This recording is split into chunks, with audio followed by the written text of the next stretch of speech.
么接下来呢，下面有请吉林艺术学院新媒体学院数字娱乐系主任邵兵为我们带来的名为“与泛数字娱乐行业用人模式接轨的大学人才培养研究”主题演讲，欢迎。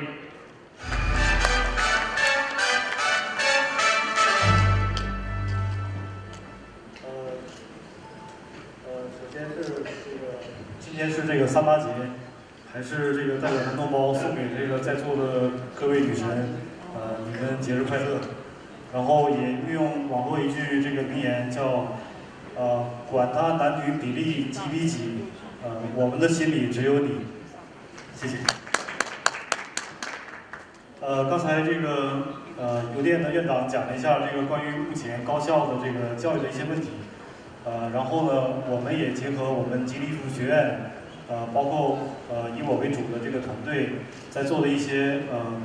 更细致的一些工作的一些分享。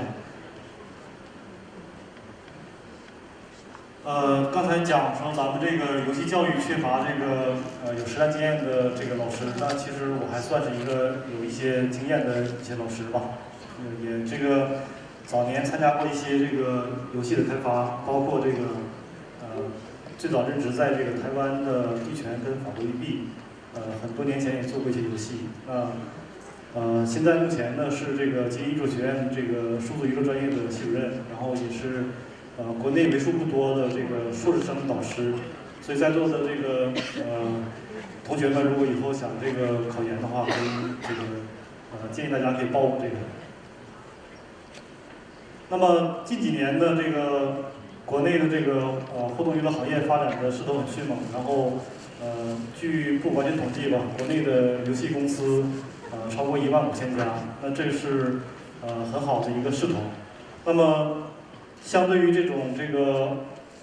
发展的良好势头的这个公司的这个环境下呢，而这个教育却相对于滞后，那这也是我们作为这个从事游戏教育的这个高校的一个问题。 那么我的这样的一些研究呢，主要是结合我们做的一些这个内容，想把这个数字互动娱乐行业的一些这个制作项目引入大学。那么我们其实也是在实际的做一些我们学院自己的原创项目。那么以这个项目来解决这个大学生如何能把这个课程跟实验项目结合的这样的一个训练，让最后呢能够真正的解决大学生就业难的这样一个问题。 这个是我们这个大4的同学前一阵做的一个测试吧，就是一个针对这个电影级的这样的一个这个模型的一个测试，包括毛发还有一些技术。那么国外呢，刚才院长也讲了一些这个大学的课程，那么我们其实考虑的更多的是结合中国本土的这个文化教育跟这个游戏行业来接轨。 那么照搬国外的一些课程是不现实的。那么我们也希望通过我们的近10年的努力呢，也找到一些我们的经验，也供其他的院校来分享。这个里边呢，可能是，抱歉，我这个 PPT 得重新换一下，这个是最后。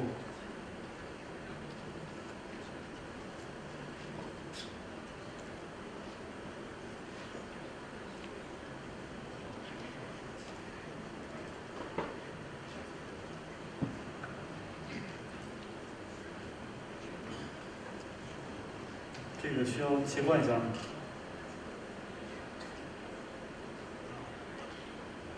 我们的这个内容呢是这个，一方面呢能够让我们的学生的一些作业真正的跟这个公司来进行接轨，然后让公司总监呢提出一些反馈意见。那么我们通过意见呢，再把我们的课程体系进行调整，这样的一个良性循环呢，是我们需要这个重点去关注的。 另一方面呢，是通过这个大学的这个课程的一些这个设立吧，能够减少这个公司的这些用人成本的这样的一个负担。那么我们也想，是不是可以更有精准的这种对位的这种行业的积累呢，使这个在校大学生呢有更多的这种去知名企业工作的机会。这个是这个我们现在从事的一项主要的研究，就是我们团队认为呢，是不是在国内的院校可以这个肩负起行业这个除了娱乐之外的一些这个项目的研究。那么这里边呢，严肃游戏题材是我们现在正在这个着手研究的，这样可以这个结合自身的学院优势呢来进行尝试，可以有效的这个避免跟分担商业公司的这种投资风险，那么把我们的最后的这个作品呢能够转化为盈利的这个商业项目。以下是我们这个近几年做的一些这个项目的研究，那这也是跟这个严肃游戏题材有关的，因为这样的一些项目，公司是不可能去做的，这个它还没有这个比较明确的这个利润回报。那么我们这个国内的院校呢，应该这个勇敢的承担起这个责任来。这是我们做的一些这个针对国内老年人一些这个跟疾病与游戏相关的一些内容。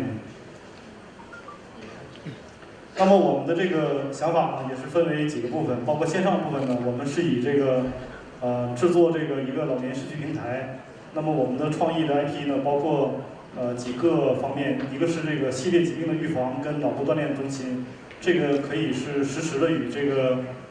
通过互联网加等系统呢来进行这个信息的收集跟传递。第二个呢是这个健康的个人数据平台，这个是可以跟踪你从这个中年、老年这个很多年的这样的一个你的身体的变化，及时的对你发出这个预警等等。第三个是这个医疗机构跟公益组织的这个平台的搭建，那这个主要针对是这个目前失孤还有独居的老人给予足够的帮助。第二个呢是我们线下的部分的一些这个内容，主要是根据当地的一些医疗还有这个老年大学等一些机构进行合作。那么通过他们的这个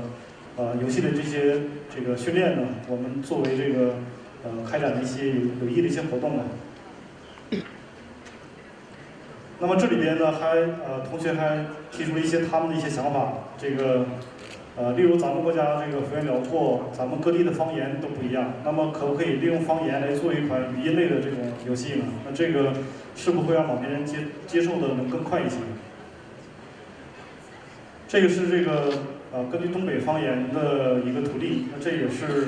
我觉得挺有趣的，因为每个地方的这个方言都跟当地的文化历史有关。那么东北的这个方言可能更多来自于满语或者蒙语。那么这里边包括这个一些部位的一些这个对应的名词吧，大家可以了解一下。包括像脖子盖儿呢，其实就是满语，就是指膝盖的意思。那么可以用这个有趣儿的这样的一些小方言来做一些针对当地人群的一些游戏，这也是我们的一个 IP。其他的还有包括针对这个家庭的合影，以找你妹形式这种来找茬的，这样也可以让这个子女跟这个老人一起来进行游戏。还有就是以单纯图像、声音为主的手耳、手脑、手眼协调的这样一系列游戏，我们都做了一些简单的一些这个尝试。最后呢，也有这个包括我们做到一些这个调查，就老年人其实还是比较愿意这个节俭，对吧？包括咱们大家看马路上还有好多老人愿意收集这个可乐瓶啊，这个废旧的报纸等等。那么我们利用这个心理呢，可以做一款这个节约老人家的这样一项这个游戏，通过 AR 与这个 VR 的技术呢，将物联网跟这个在线游戏呢结合起来，然后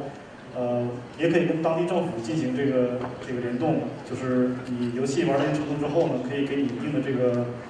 奖励，那这个可以放到你老年卡里啊，或者什么，给予一些这个鼓励性的一些政策。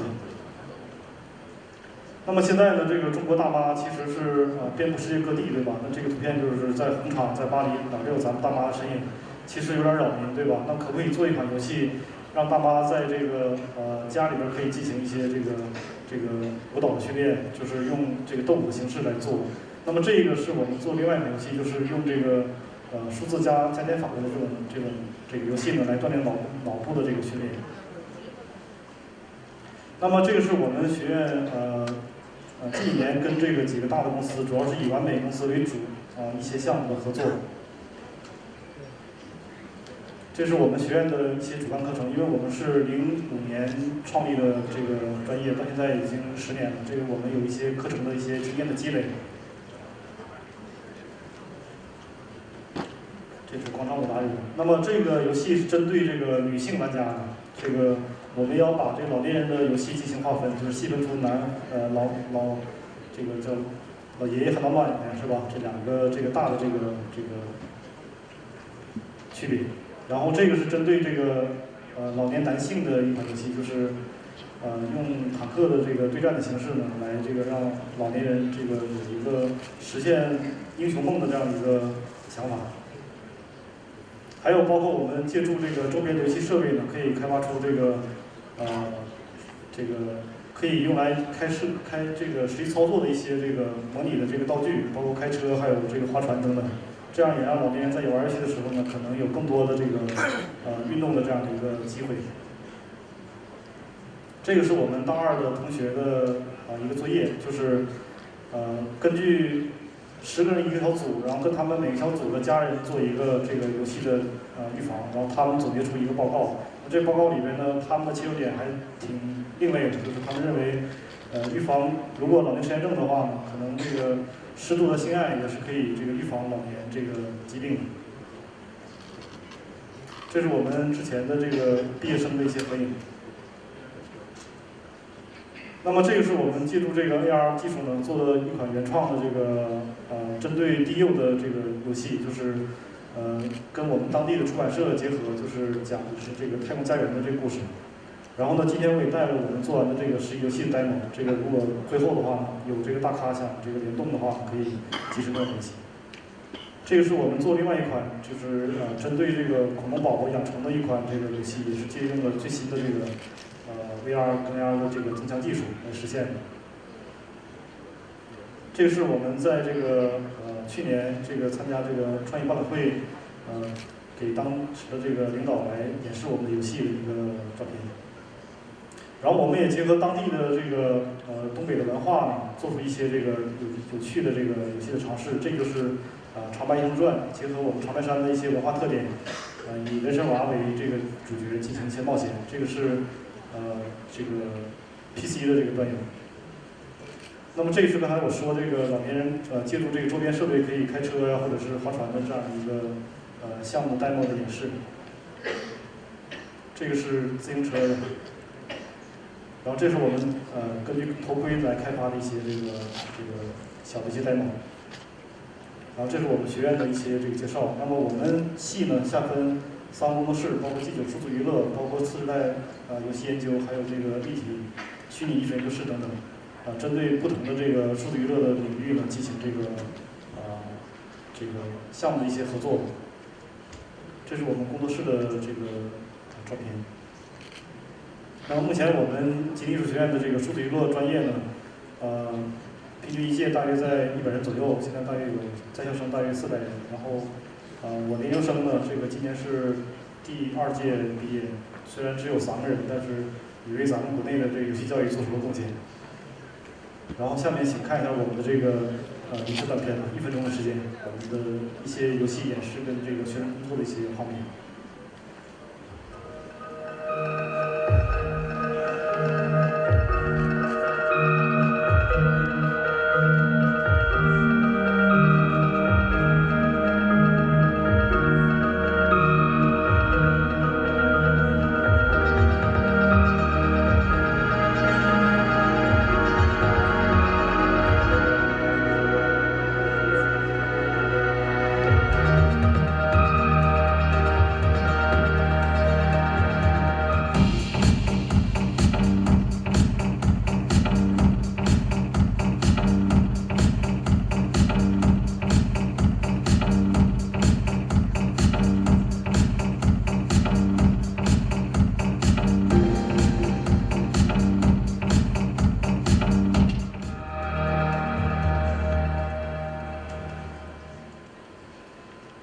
那么也真诚的希望嘛，这个